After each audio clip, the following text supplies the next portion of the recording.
The 12th plenary meeting of the General Assembly is called to order.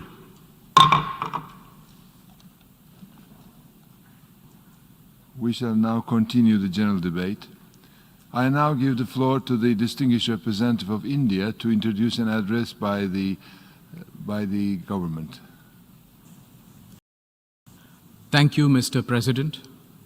Excellencies, it is my singular honor to introduce the pre-recorded address of the Honorable Prime Minister of India, Shri Narendra Modi. Thank you.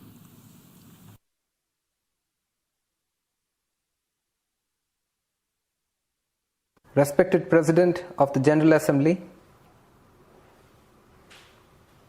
on behalf of 1.3 billion people of India,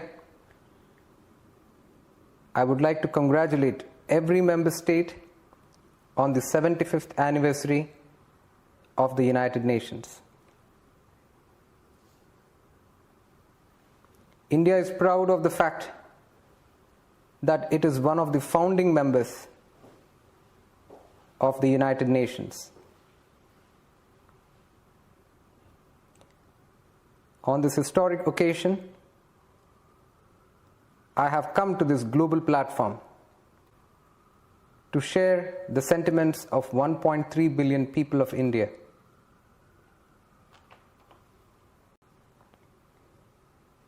Your Excellency, the world of 1945 was significantly different from today's world. The global situation, sources, resources, problems, solutions, all were quite different.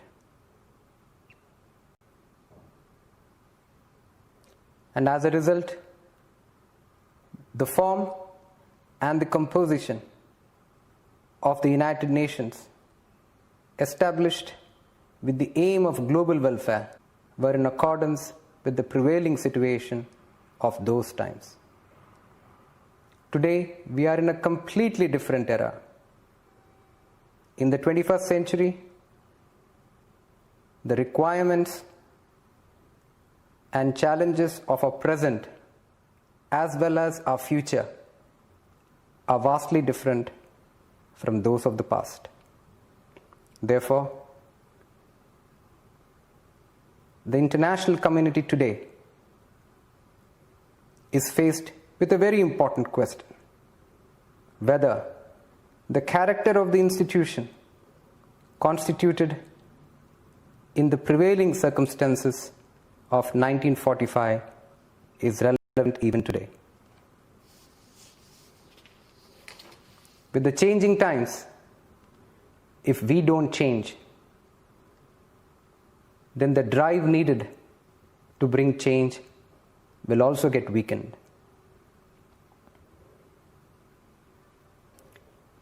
If we were to make an objective assessment of the performance of the United Nations over the last 75 years, we see several stellar achievements. But at the same time, there are also several instances that point to the need for a serious introspection of the work of the United Nations. One could say that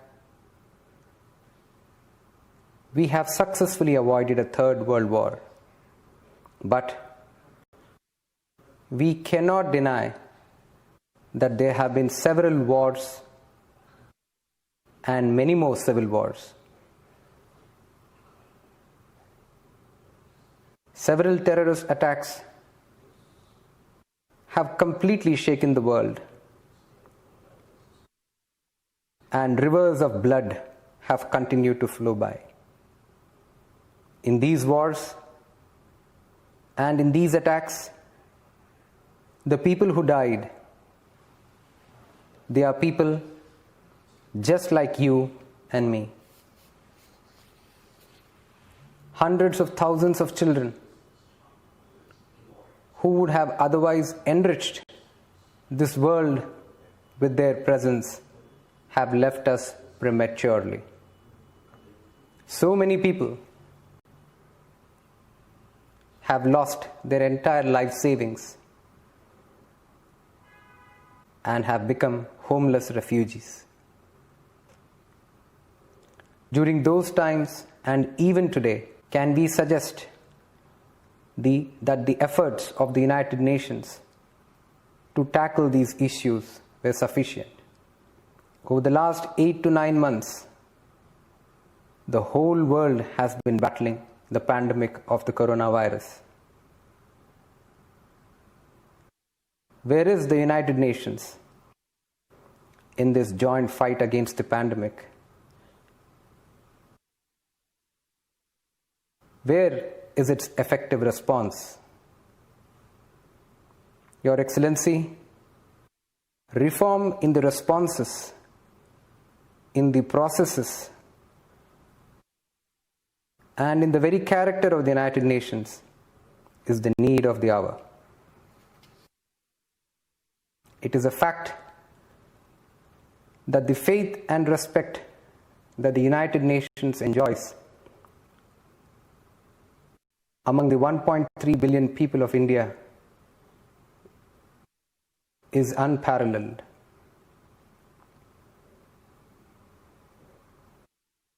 But it is also true that the people of India have also been waiting for a long time for the process, for the reforms of the United Nations to get completed.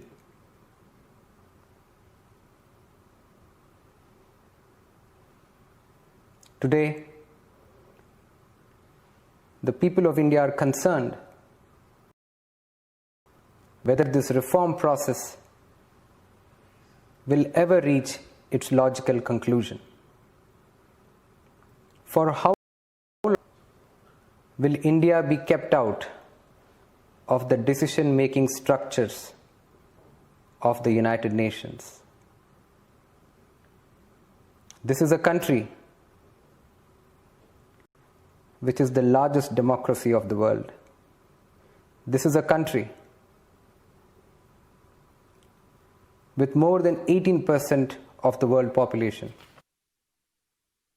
This is a country which has hundreds of languages, hundreds of dialects, many sects, and many ideologies. This is a country which was a leading global economy for centuries, and also one which has endured hundreds of years of foreign rule.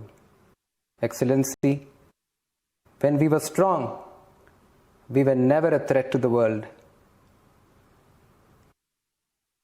When we were weak, we never become a burden on the world. Your Excellency, how long would a country have to wait, particularly when the transformational changes happening in that country affect a large part of the world? Your Excellency, the ideals on which the United Nations was founded and India's very own fundamental philosophy has a lot of commonality. They are not different from each other. Within the halls of the United Nations, one has often heard the words, "The world is one family." We treat the whole world as one family. This is part of our culture, our character, and our thinking. In the United Nations too, India has always given priority to the welfare of the whole world. India is that country which sent its brave soldiers to about 50 peacekeeping missions the world over to keep peace. India is that country which, in the course of maintaining peace, has lost the maximum number of its brave soldiers. Today, every Indian, while seeing the contribution of India in the United Nations, for India's expanded role in the United Nations, Excellency,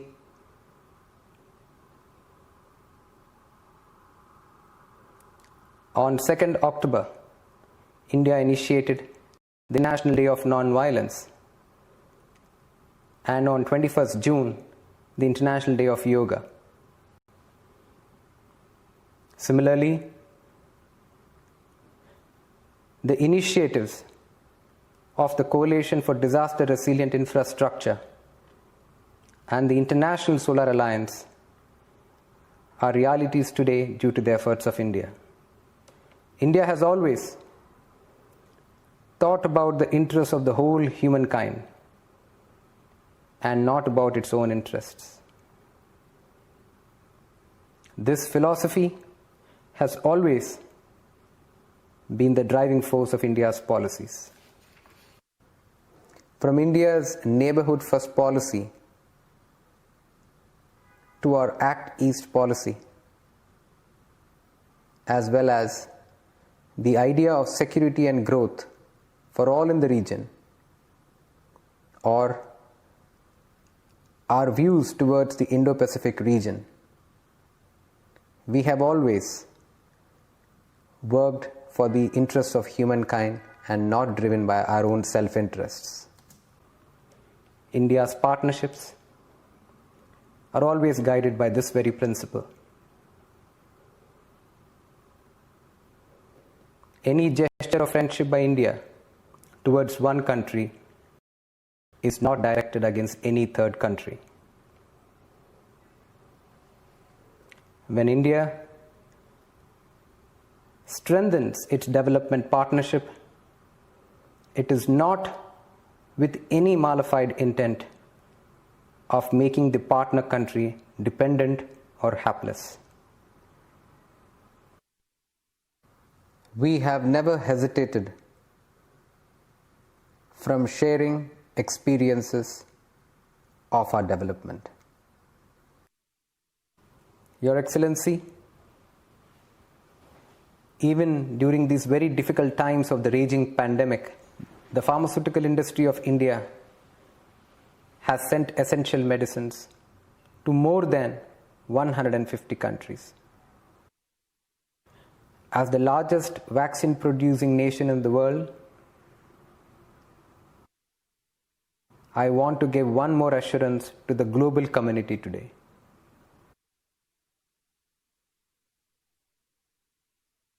India's vaccine production and delivery capacity will be used to help all humanity in fighting this crisis.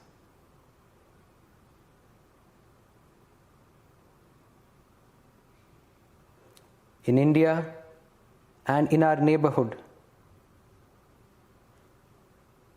we are moving ahead with phase 3 of the clinical trials. India will also help all the countries in enhancing their cold chain and storage capacities for the delivery of the vaccines.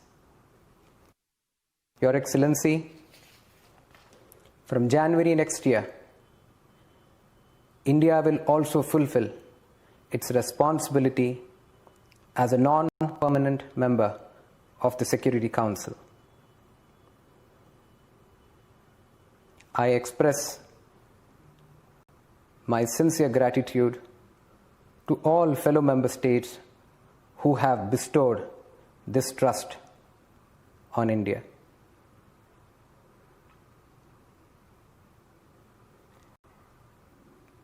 As the world's largest democracy, we will bring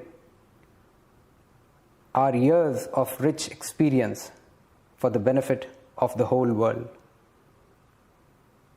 Our way forward is to proceed from human welfare to the welfare of the world. India will always speak in support of peace, security, and prosperity. India will not hesitate in raising its voice against the enemies of humanity, human race, and human values. These include terrorism, smuggling of illegal weapons, drugs, and money laundering.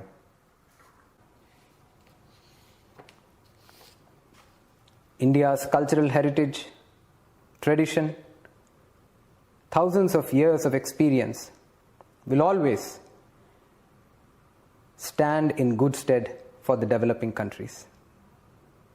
India's experiences and India's developmental journey, marked with its ups and downs, will only add to the strengthening of the path to global welfare.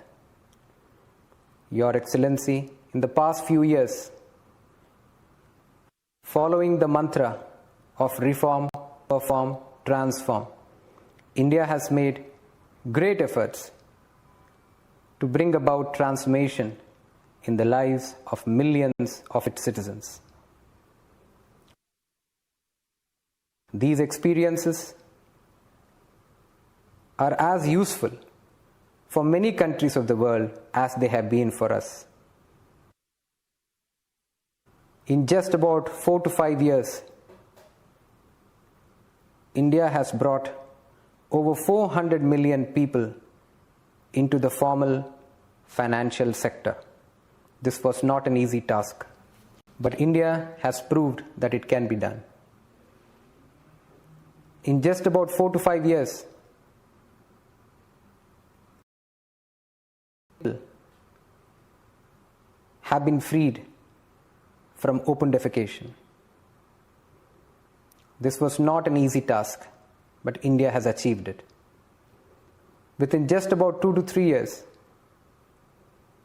more than 500 million people have been provided access to free health services. This again was not an easy task. India was able to do this. Today, India is one of the leading countries in digital transactions. Today, India is providing digital access to millions of its citizens, and in the process is ensuring empowerment and transparency. Today, we have also launched an ambitious campaign to make India tuberculosis free by 2025. Today, India is implementing a program for providing piped drinking water to 150 million rural households. Just a few days ago, initiated a huge project for connecting its 600,000 villages with broadband optical fiber. Your Excellency, in the changing circumstances of the post-pandemic era, we are moving forward with the vision of a self-reliant India. A self-reliant India will also be a force multiplier for the global economy. Today, it is also being ensured that there is no discrimination in extending the benefits of all the schemes and initiatives to every citizen of the country. Large-scale efforts are being made in India to promote women and women leadership. Indian women today are the biggest beneficiaries of the largest microfinancing scheme of the world. India is one of those countries where women are provided paid maternity leave of 26 weeks. In India, the rights of transgenders are also being secured through necessary legal reforms. Your Excellency, in its journey towards progress, India wants to learn from the world as well as share its own experiences with the world. I am confident that on the occasion of its 75th anniversary, the United Nations and its member countries will endeavor with a strong commitment to maintain the relevance of this great institution. Stability in the United Nations and empowerment of the United Nations are essential for the welfare of the world. On the occasion of the 75th anniversary of the United Nations, let us once again pledge to dedicate ourselves for the welfare of the world. Thank you.